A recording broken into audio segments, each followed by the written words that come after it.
Jadi seorang yang ditugaskan menjadi imam dituntut untuk menjaga diri, jangan sampai dia khianat kepada jamaahnya, khianat kepada makmum, yaitu menjaga diri daripada hal-hal yang membuat dia fasik.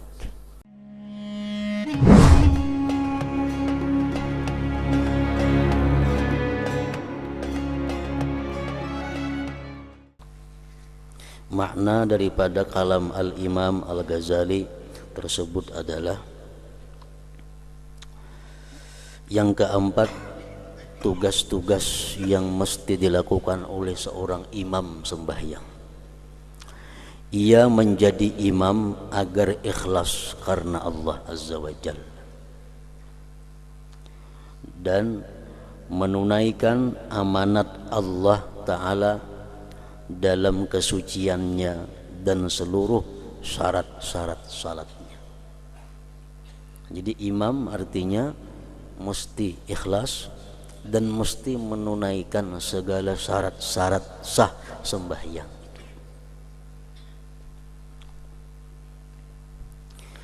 Adapun ikhlas yang dimaksud itu adalah maka dengan tidak mengambil upah atasnya. Artinya inya menjadi imam itu kada digaji.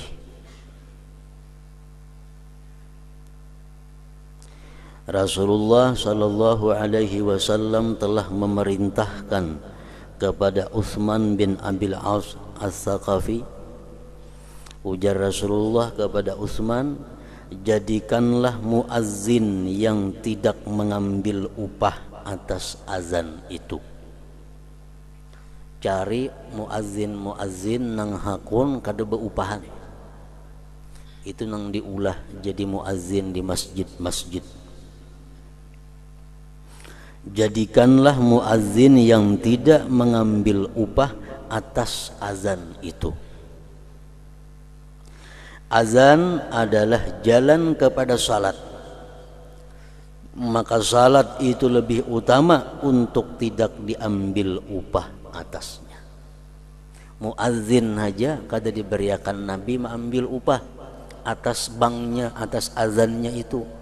Sedangkan azan itu hanya pengumuman untuk sembahyang, apalagi sembahyangnya. Maka salat itu lebih utama untuk tidak diambil upah atasnya. Apabila seorang muazzin itu melaksanakan tugasnya atau si imam itu melaksanakan tugasnya karena upah itu, maka dengarannya kada ikhlas. Jika ia mengambil upah dari masjid yang telah diwakafkan untuk orang yang melaksanakan sebagai imamnya, umpamanya masjidnya ada berisi usaha, masjid ada mempunyai usaha-usaha yang mana keuntungannya dibagi untuk kaum, untuk muazzin, untuk khatib, untuk imam.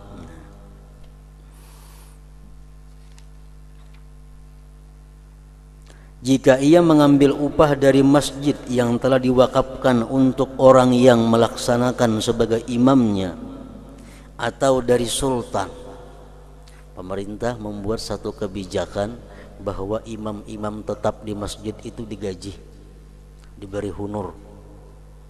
Itu ketetapan pemerintah, bukan masjid nang memberi upah, bukan masyarakat betuturuk memberi upah, kada, tapi pemerintah atau perorangan manusia. Ada orang sugih yang menjamin bahwa imam di masjidku itu gaji tiap bulan sekian, maka tidak dihukumkan dengan haram, maka tidak dihukumkan dengan haram, tetapi makruh, artinya kada sampai derajatnya kepada haram. Jadi imam yang mengambil gaji dengan tugas imamnya, muazzin yang mengambil gaji dengan tugas azannya, khatib yang mengambil amplop berian pengurus masjid, itu kada dihukumkan haram, kada dihukumkan haram, tetapi makruh. Makruh dalam salat fardu lebih bersangatan daripada makruh pada salat tarawih. Di kampung ada bisi imam tarawih, mau mencari imam lain dikontrak sebulan, digaji imam itu makruh juga, cuma makruhnya kada seberat sembahyang fardu. Makruh lebih inting daripada sembahyang fardu. Kalau sembahyang fardu tuh imamnya bagaji, makruhnya lebih berat daripada makruh sembahyang sunat nang bagaji tadi. Makruh dalam salat fardu lebih bersangatan daripada makruh pada salat tarawih. Upahnya itu adalah atas tetapnya menghadiri tempat itu dan mengawasi kemaslahatan masjid dalam menegakkan jamaah, bukan terhadap salat itu sendiri. Upahnya itu upah ungkus ke sana menulaki. Itu yang dimaksud upah makruh tadi. Makruh itu amun upah sembahyangnya diupah itu ada boleh. Ya kakak-kakaknya sembahyang diupah, hanya mau sembahyang lah. Nah, jadi upah itu kada sampai kepada haram, tetapi makruh itu upah untuk biaya menghadiri ke tempat itu, biaya mengawasi kemaslahatan jamaah di masjid itu. Nah, itu yang diupah, bukan terhadap salat itu sendiri. Amun sembahyangnya kada boleh diupah. Nah, jadi imam sembahyang mesti ikhlas. Artinya melaksanakan tugas imamnya, jangan memandang kepada upah atau hunur. Adapun amanah, imam mesti amanah orangnya. Maksudnya amanah itu adalah kesucian batin dari fasik, dosa-dosa besar, dan terus menerus atas dosa kecil. Jadi kalau kita ditugaskan orang menjadi imam, kita mesti menjaga diri, jangan sampai kita tergolong orang fasik. Itu amanah. Jangan sampai kita melakukan dosa besar atau mengekali dosa kecil. Karena kalau kita fasik, kita jadi imam, kasihan orang yang di belakang. Kita ngarannya khianat terhadap mereka, menculasi lawan mereka. Kan hukum mengatakan bahwa makruh kita mengikut imam yang fasik. Makruh sembahyang mengikut imam bila imamnya itu orangnya fasik. Fasik itu artinya adalah melakukan satu dosa besar yang dia belum tobat, atau sering kali melakukan dosa kecil tanpa diiringi tobat.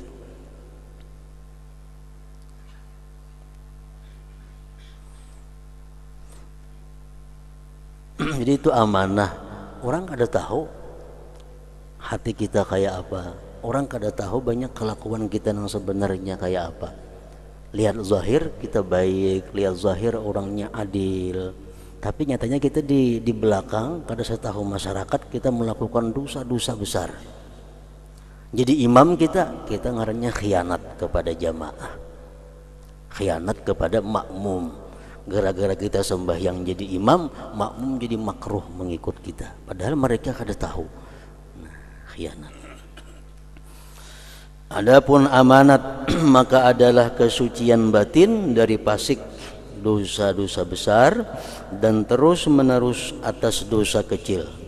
Orang yang ditugaskan untuk menjadi imam itu sayogianya untuk memelihara dari yang demikian itu dengan kesungguhannya, karena ia seperti utusan dan orang yang memberi syafaat bagi kaum itu, maka sayogianya untuk menjadi sebaik-baik kaum itu. Itu salah satu di antara buruknya dosa. Para ulama mengatakan bahwa satu perbuatan dosa yang kita lakukan itu menimbulkan 10 macam kemudaratan. Sekali kita berdusta dengan tidak ada alasan yang benar, sekali kita berdusta dengan tidak ada uzur, maka satu kali dusta itu menyebabkan 10 mudarat bagi diri kita. Umpamanya dusta maksiatnya, sekali kita menggibah orang, kita dapat 10 mudarat, 10 keaiban, 10 cacat pada diri kita. Asru uyub lidan bil wahid, 10 dosa, 10 aib untuk satu dosa. Mereka mengatakan bahwa yang pertama, kalau kita melakukan satu dosa, umpamanya kita menggunjing orang,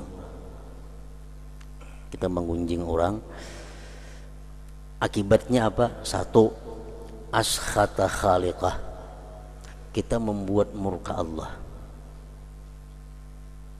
membuat Allah kada katuju lawan kita. Nang dulunya Allah sayang lawan kita, dulunya Allah cinta lawan kita, tapi karena kita menggunjing orang, akibatnya Allah murka. Askhata khaliqah. Satu, itu akibat dosa.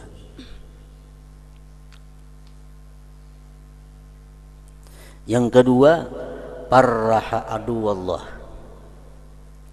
kita membuat gembira musuh Allah, iblis. Satu kali kita berdosa, satu kali kita menggunjing orang umpamanya, iblis gembira, musuh Allah senang.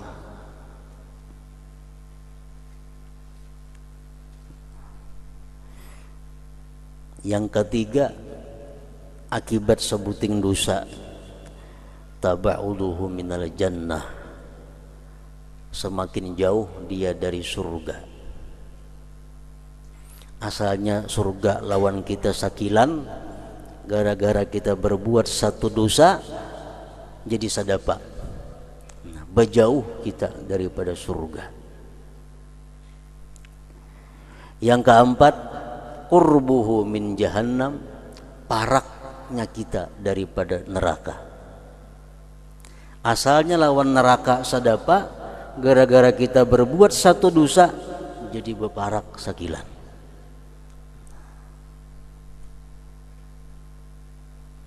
Yang kelima, satu perbuatan dosa itu menyebabkan kasalul ibadah, malas ibadah. Satu kali kita menggunjing orang, satu kali kita berbohong, itu mungkin membuat kita malas mengucapkan kalimat-kalimat yang baik, menyebabkan kita malas untuk berzikir kepada Allah, menyebabkan malas untuk berselawat. Membaca zikir 1000 asa banyak banang sudah. Kenapa? Karena 1000 paling-paling perlu waktu 20 menit atau seperempat jam zikir. Tapi kita asa banyak banang 1000 itu malas. Kenapa? Karena mungkin ada dosa-dosa di mulut kita yang belum kita tobat daripadanya. Nah, satu dosa membuat malas beribadah. Yang keenam, taba'uduhu min malaikatir rahmah, jauhnya dia daripada malaikat rahmat. Orang-orang yang menggunjing orang, orang-orang yang berdusta, itu sebenarnya mulutnya mengeluarkan bau yang sangat busuk, sehingga malaikat rahmah berjauh daripadanya.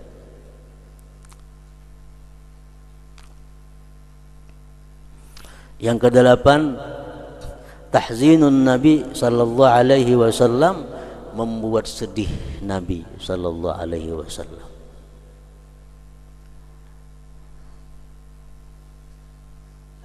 Setiap Senin dan Kamis ada hadis yang mengatakan bahwa setiap Senin dan Kamis amal perbuatan umat Nabi Muhammad ini ditampayakan lawan Nabi kita. Setiap Senayan dan Kamis amal-amal perbuatan kita diperlihatkan kepada Nabi. Nah, wahai Muhammad, amal tingkah laku perbuatan umat engkau. Apabila Nabi melihat bahwa umatnya melakukan ketaatan ibadat, Nabi kita senang. Bila melihat umatnya melakukan hal-hal yang maksiat, Nabi kita huzun, sedih. Satu perbuatan dosa yang kita lakukan itu membuat duka cita Rasulullah sallallahu alaihi wasallam. Yang kesembilan, khiyanatul adamiyyin. Perbuatan dosa itu adalah kita berkhianat kepada manusia. Ya nang tadi maksudnya kita jadi imam, orang kada tahu apa kelakuan kita sebenarnya. Di Barabai baik kelakuannya, adil kelakuannya, tapi sudah di Banjar maka kelakuannya bilang luar biasa umpamanya. Ini benakal keluar orang ini di kampung pina adil bagus di kampung, tapi di luar kampung sarabanya mau. Jadi orang kampung kada tahu, disuruh aja jadi imam, hakun jadi imam. Nah inya ini ngarannya mengkhianati jamaah, mengkhianati jamaah. Jamaah yang menganggap orang ini orang baik, orang yang bisa memberikan syafaat kepada sembahyangnya, orang yang bisa dianggap juru bicara menghadap Allah Subhanahu wa taala, ternyata orang ini orang yang sangat dibenci Allah. Nah, itu ngarannya khianat kepada manusia. Orang yang asalnya sembahyang jamaahnya berharap dapat pahala yang banyak, tapi karena dia orangnya fasik imamnya, akhirnya kada dapat pahala. Kan menculasi orang ngarannya khianat. Contohnya sembahyang berjamaah, saksi pernikahan orangnya mesti adil, itu syaratnya. Kalau orangnya kada adil, saksinya kada sah nikahnya. Nah orang ini di kampung adil, setahu masyarakat orang ini adil, padahal di belakang kelakuannya fasik. Disuruh ini jadi saksi, hakun jadi saksi.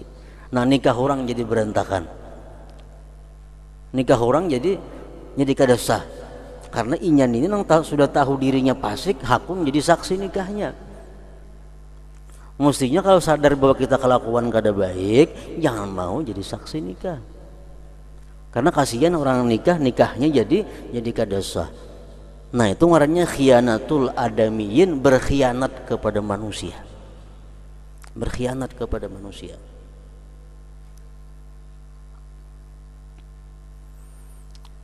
Yang ke-10, khiyanatu jami'il khalaik. Dia bukan hanya berkhianat kepada manusia, tapi berkhianat kepada seluruh makhluk Allah Subhanahu wa taala. Kenapa? Karena satu perbuatan maksiat itu bisa mengundang bala dan azab Allah Subhanahu wa taala. Satu maksiat yang kita lakukan itu bisa mengundang azab Allah. Dan azab Allah ini iza nazala amma, bila mana turun umum. Inya karena orang yang baik-baik pun umpat kana gara-gara inya.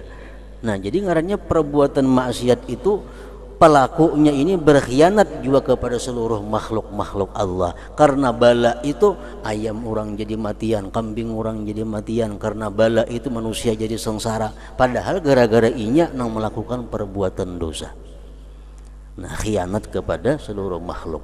Jadi satu perbuatan dosa mendatangkan 10 kemudaratan, 10. Jadi seorang yang ditugaskan menjadi imam dituntut untuk menjaga diri, jangan sampai dia khianat kepada jamaahnya, khianat kepada makmum, yaitu menjaga diri daripada hal-hal yang membuat dia fasik.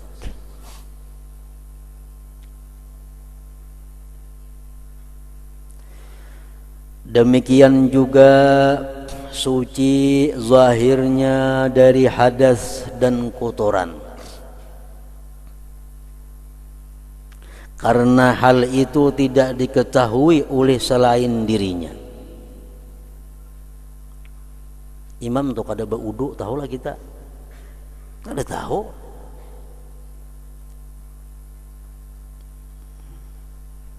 Imam di awaknya ada najis, kita kada tahu. Nah, jadi seorang imam ini hendaknya menjaga dirinya daripada hadas dan najis, karena hal itu tidak diketahui oleh selain dirinya.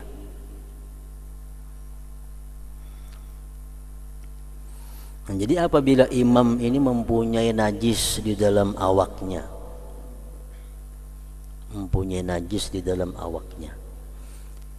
sudah tuntung sembahyang, hanyar tahu apakah baik diumumkan atau kada oleh imam nih, tergantung najisnya. Bila najis itu najis yang zahir, najis yang nampak kelihatan, artinya amun jamaah tuh memperhatikan aja kepada imam, kelihatan najis itu, nah baik diumumkan bahasaan sembahyang. Contohnya si imam terjajak tahi cacak. Menurut satu pendapat ulama, tahi cacak itu kada maaf. Nah, kada maaf artinya kada sah sembahyang ada tahi cacak di awak. Si imam sembahyang di batis ada tahi cacak. Tuntung salam, imam melihat di batis ada tahi cacak. Cuma makmum kada denang menanggurnya, berarti makmum kada melihat juga. Andai kata makmum memperhatikan, melihat makmum itu. Nah, kalau demikian halnya, si imam disuruh memberitahukan sembahyang kita bahasaan. Nang tadi kada asi ada tahi cacak di batisku, nah bahasaan semuaan. Tapi kalau najisnya itu najis yang tersembunyi, andai kata makmum memperhatikan, kada melihat juga makmum. Umpamanya si imam hendak ke masjid memakai tapih nang kana najis, tapih nang bakas takana kamih umpamanya, yang sudah karing kamihnya, sembahyang jadi imam, tuntung salam hanya sadar tapih nang ku bawa kamih tadi nih. Nah, ini ngarannya najis nang khafi, nang tersembunyi. Namun itu imam beranai aja. Seorangnya sembahyang bahasa, ulangi di rumah kaina, jangan diberitahukan kepada makmum. Makmum sudah sah sembahyangnya itu. Nah, jadi imam hendaknya menjaga diri, memperhatikan hal-hal seperti itu jangan sampai terjadi. Demikian juga suci zahirnya dari hadas dan kotoran, karena hal itu tidak diketahui oleh selain dirinya. Jika di tengah-tengah salatnya ia ingat hadas atau angin keluar daripadanya, maka tidak sayogianya ia malu, tetapi ia memegang tangan orang yang dekat daripadanya dan ia minta untuk menggantikannya. Rahatan sudah takbir, Allahu Akbar jadi imam, hanya ingat aku tadi kada berwudu lagi nih. Imam nih ingat pada tadi kada berwudu, atau batal rahatan sembahyang, imam jangan malu-malu beampih sembahyang, tarik nang di muka suruh mengganti jadi imam. Dilihat coba nang ditarik nih orangnya nang bisa mengganti, jangan sembarang tarik nang anggaran bisa mengganti jadi imam.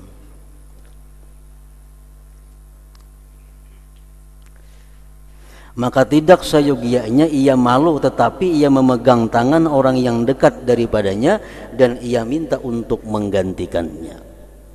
Najis kayak itu juga perhatian tengah sembahyang ingat, nah tapi nang benajis tadi nah nunggu pakai sembahyang batal sembahyangnya. Amunnya kau macul tapi nya menjawab suluk misalnya sembahyangnya imam selawar panjang, selawar katuk, betapih ingat nah tapi najis nih pacul tapi bakatok lagi sembahyang jadi imam ada apa-apa nih tuh. Amun kau macul tapihnya itu, tapi jangan lambat, segera memaculnya itu.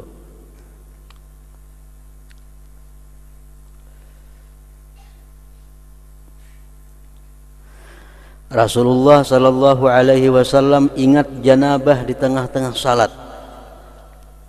Lalu beliau mengangkat penggantinya, beliau mandi kemudian kembali dan masuk ke dalam salat. Nabi kita pernah mempraktikkan itu, mengajarkan kepada umatnya bagaimana andai kata orang yang di tengah-tengah sembahyang ingat bahwa dia masih dalam hadas. Nabi kita pernah mengalami batal sidin sembahyang, batal sidin cari orang lain yang menggantikan, sidin bersuci lalu kembali sembahyang. Sufyan berkata, salatlah di belakang setiap orang yang baik atau orang yang berbuat dosa. Ini mazhab Sufyan Tsauri. Sembahyanglah engkau di belakang orang yang adil atau di belakang orang yang fasik, kada jadi masalah.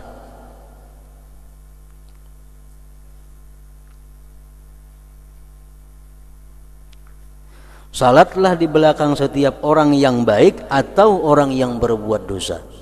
Artinya sembahyang fardu nang penting berjamaah, imamnya adil kah fasik kah kada jadi masalah. Ini pendapat Sufyan Ats-Tsauri. Kecuali orang yang selalu minum khamar. Nah, imamnya ketujuh minum arak kada kau diikuti. Atau orang yang terang-terangan berbuat fasik. Nah, sidin tu ketujuh terang-terangan berbuat dosa, kada kau diikut. Atau orang yang durhaka kepada dua orang tuanya, kada kau diikut. Atau pelaku bid'ah, pelaku ajaran-ajaran yang sesat, atau hamba sahaya yang melarikan diri daripada tuannya. Nah, kecuali itu jangan diikut kalau menjadi imam. Kalau fasik-fasik yang lain, ujar Sufyan Tsauri, ikuti. Nah, di dalam mazhab Syafi'i, Sufyan Tsauri ini mazhab tersendiri, beliau imam mazhab juga. Mazhab yang kelima Sufyan Tsauri. Ada mazhab Hanafi, mazhab Maliki, mazhab Syafi'i, mazhab Hambali, mazhab Sufyan Ats-Tsauri. Dalam Ihya Ulumuddin ada 5 mazhab itu disebutkan. Nah, kalau mazhab Syafi'i ada terbagi 2 kelompok ulama pendapat. Kalau imam itu fasik kayak apa? Ada pendapat yang mengatakan lebih baik sembahyang mengikut orang fasik daripada sembahyang fardu saurangan. Sembahyang fardu saurangan di rumah, ke masjid imamnya fasik, lebih baik berjamaah walaupun imamnya fasik daripada sembahyang saurangan. Ini pendapat yang kuat. Ada pendapat lagi mengatakan bahwa lebih baik sembahyang saurangan daripada berimam kalau imamnya itu fasik. Yang pertama tadi yang bagus diikuti. Lebih baik kita sembahyang mengikut orang fasik daripada sembahyang sendirian.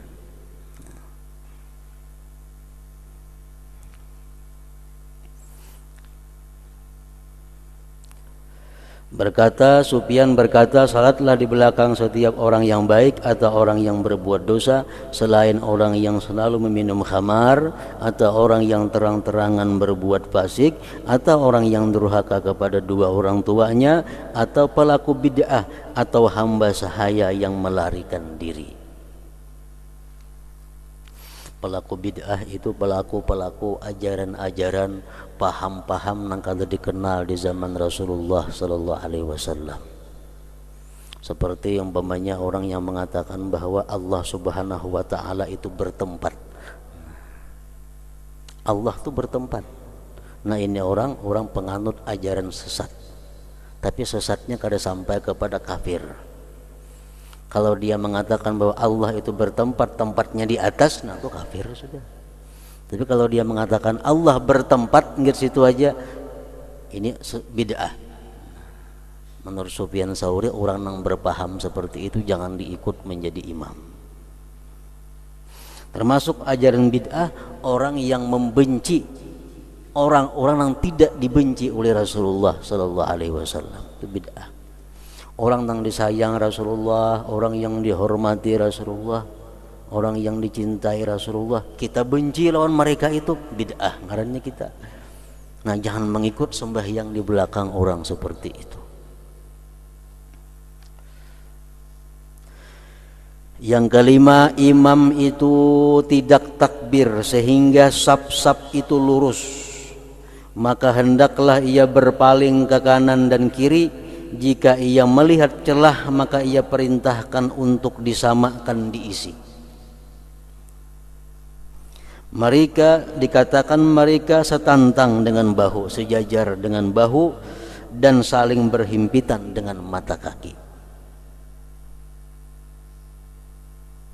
Dan ia tidak bertakbir sehingga muazzin itu selesai dari iqamah, dari qamat.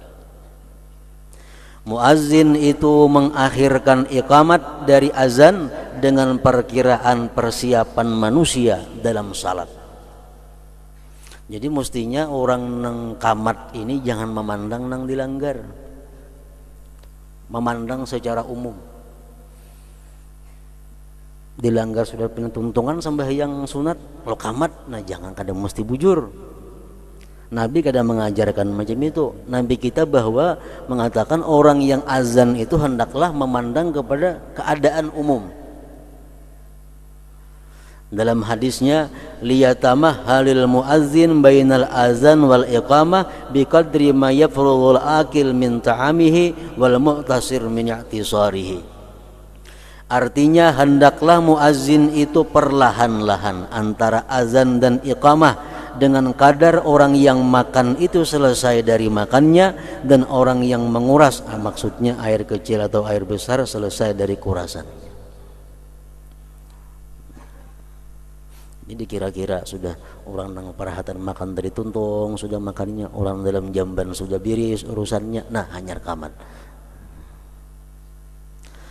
Demikian itu karena beliau Rasulullah melarang dari menahan dua kotoran, kencing dan berak, dan beliau menyuruh untuk mendahulukan makan malam atas salat isya karena menuntut lapangnya hati.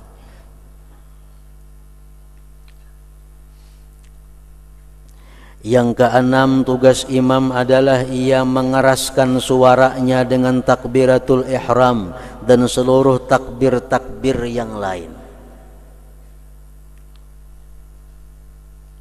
Dan makmum tidak mengeraskan suaranya kecuali sekadar apa yang mendengarkan kepada dirinya.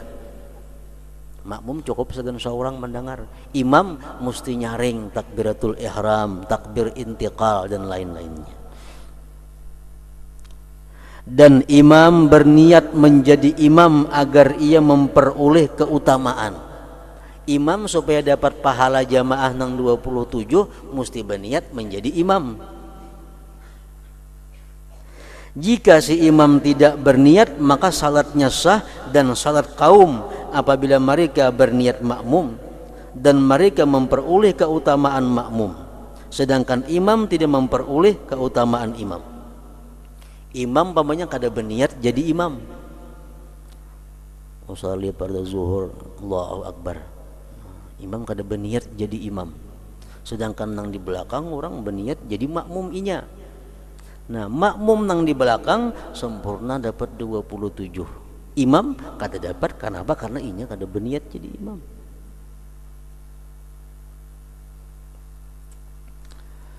Hendaklah makmum mengakhirkan takbirnya dari takbir imam. Kada sah takbiratul ihram baimbai makmum lawan imam. Jadi takbiratul ihram itu mesti bar dulu imam, hanyar makmum Allah. Nah, kada boleh beriringan apalagi berdahulu. Jadi makmum mesti mengakhirkan takbirnya dari takbir imam. Nah, kecuali dalam keadaan tertentu itu dibolehkan makmum berdahulu takbir daripada imam. Contohnya si imam Allahu Akbar, makmum di belakang Allahu Akbar aja. Lalu si imam ini ragu-ragu, niat ko tadi pas kada, niat tadi pas kada ampun kone, imamnya ragu-ragu. Nah, imam disuruh takbir biasa, begimit aja sampai di belakang jangan tahu. Allah bahasa apa? Nah, itu sah sembahyangnya. Jangan benyarin karena batal semuaan di belakang. Supaya seorang aja mendengar. Nah, itu macam itu. Jadi ada takbir ihram nang berdahulu makmum daripada imam ya macam itu.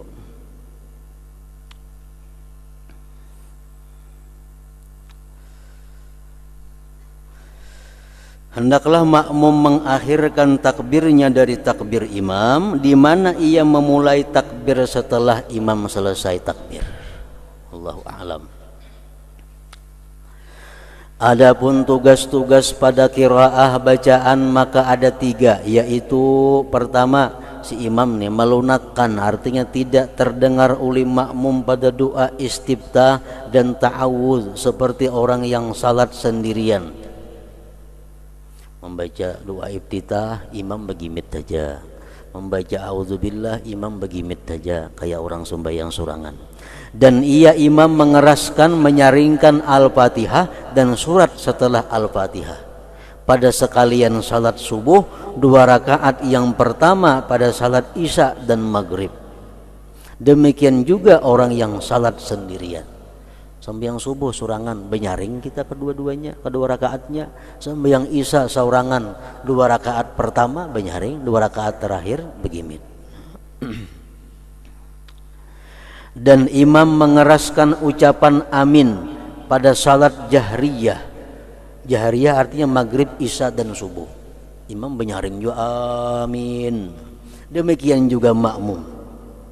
Dan makmum membersamakan bacaan aminnya dengan amin imam.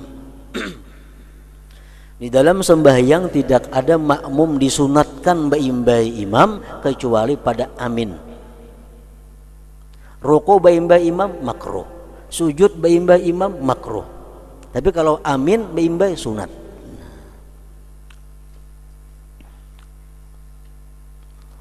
Dan imam mengeraskan ucapan amin pada salat jahriyah, maghrib, isya dan subuh. Demikian juga makmum.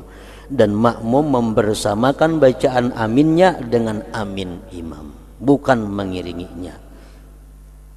Artinya bukan imam berdahulu amin, hanya makmum amin juga berdudi kada mau, mesti baimbai aminnya itu. Dan imam disunatkan mengeraskan bacaan bismillahirrahmanirrahim. Mazhab Syafi'i jam itu. A'udzubillahi minasyaitonirrajim begimit. Bismillah benyaring. Fatihah benyaring juga dalam sembahyang yang benyaring. Sedangkan hadis padanya itu berlawanan. Hadis ada yang mengatakan bismillah itu begimit saja. Jadi a'udzubillahi minasyaitonirrajim. Bismillahirrahmanirrahim. Alhamdulillahirabbil alamin. Nah, alhamdulillahnya benyaring. Itu ada hadis macam itu. Ada juga hadis yang mengatakan benyaring kedua-duanya, mulai bismillah benyaring sampai seterusnya. Dan Al-Imam Syafi'i radhiyallahu anhu memilih pengerasan basmalah itu. Mazhab kita memilih bismillahnya benyaring juga sampai Fatihahnya. Yang kedua, tugas bacaan imam adalah imam dalam berdirinya mempunyai 3 kali diam. Demikianlah meriwayatkan Samurah ibnu Jundubin dan Imran ibn al-Husain dari Rasulullah sallallahu alaihi wasallam. 3 kali diam dalam berdiri. Yang pertama adalah setelah ia bertakbir, dan ini yang terpanjang diamnya. Sekira-kira orang yang di belakangnya makmum itu membaca Fatihatul Kitab, dan itu adalah waktu imam membaca doa iftitah.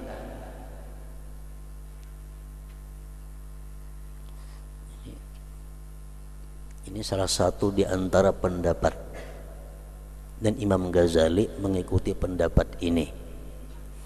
Jadi si imam Allahu Akbar takbiratul ihram, Makmum Allahu Akbar takbiratul ihram. Nah, si imam membaca iftitah, makmum membaca Fatihah. Makmum membaca Fatihah. Nah, sehingga karena begitu imam sudah memulai baca Fatihah, makmum sudah habis Fatihah. Imam mulai Fatihah, makmum sudah habis Fatihahnya. Sehingga si makmum ini pol mendengarkan bacaan imam, mendengarkan Quran bacaan imam. Karena kan dalam Quran disebut wa iza quri'al Quran fastami'ulah, bila dibacakan Quran dengarkan. Imam Ghazali macam itu sih din. Jadi makmum begitu Allahu Akbar baca Fatihah dulu. Imam rahatan membaca iftitah, makmum membaca Fatihah.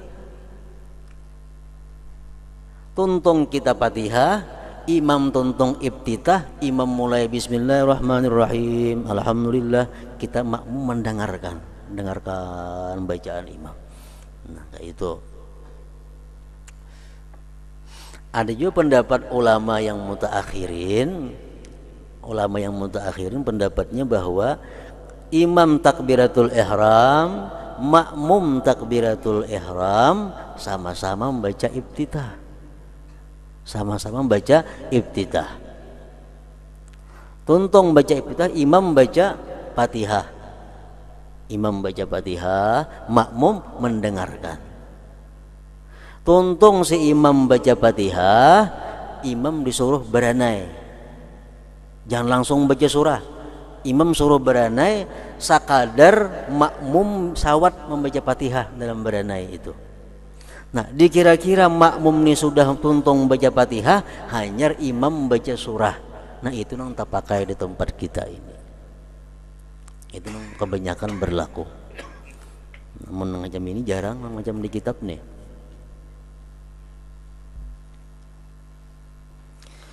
Sesungguhnya jika ia tidak diam, keluputan akan mereka makmum daripada mendengarkan bacaan imam. Maka atas imam sesuatu yang kurang dari salat mereka. Dan jika mereka tidak membaca Fatihah di dalam waktu diamnya imam dan mereka sibuk dengan selainnya, maka itu tanggungan mereka, bukan imam. Artinya kalau imam ini kada berdiam-diaman langsung aja, sehingga makmum kada ada kesempatan untuk mendengar bacaan imam. Imam berbacaan, makmum berbacaan juga, karena imam kadang memakai diam, lus saja langsung berbacaan. Ini ngarannya imam menzalim kepada makmum. Kenapa? Kadang memberi kesempatan untuk mendengar bacaan Quran imam. Imam nang salah. Tapi kalau imam sudah beranai, makmum kadang menggunakan waktu beranai itu untuk membaca Fatihah, salah makmum. Makmum nang salah ngarannya.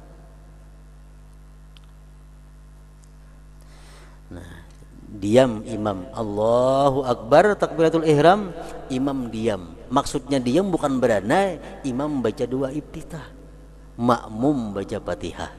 Ini menurut Imam Ghazali macam itu. Sehingga imam tuntung membaca iftitah, makmum tuntung membaca Fatihah, hanya imam mulai Fatihah, sehingga makmum bisa mendengarkan Fatihahnya imam. Diam yang kedua adalah apabila ia si imam selesai dari Fatihah, agar orang yang membaca Al-Fatihah pada diam yang pertama itu menyempurnakan Fatihahnya. Diam ini seperti separuh diam yang pertama. Diam nang kedua imam kada terlalu lawas. Diam nang kedua sesudah membaca Fatihah, waladhdallin, amin. Imam berdiam, jangan langsung baca surah. Diam ini untuk apa? Untuk memberikan kesempatan kepada makmum-makmum nang tadi kada tuntung bacaan Fatihahnya, di sini menuntungkan Fatihah. Ini diamnya kada terlalu lawas, separuh lagi daripada lawas nang pertama tadi. Nah, jadi menurut Imam Ghazali cara sembahyang ini adalah Allahu Akbar, kita jadi imam baca iftitah, rakaat pertama nih baca iftitah, makmum baca Fatihah. Misalnya makmum baca Fatihah hanya ingat maliki yaumiddin, ya makmum. Imam sudah Bismillahirrahmanirrahim, Alhamdulillahirabbil alamin. Makmum diam. Stop ingat maliki yaumiddin. Nangarakan sidin baca Fatihah. Tuntung kena amin, imam diam. Makmum menguntungkan Fatihahnya menyambung tadi. Nah, kayak itu menurut Imam Ghazali ini.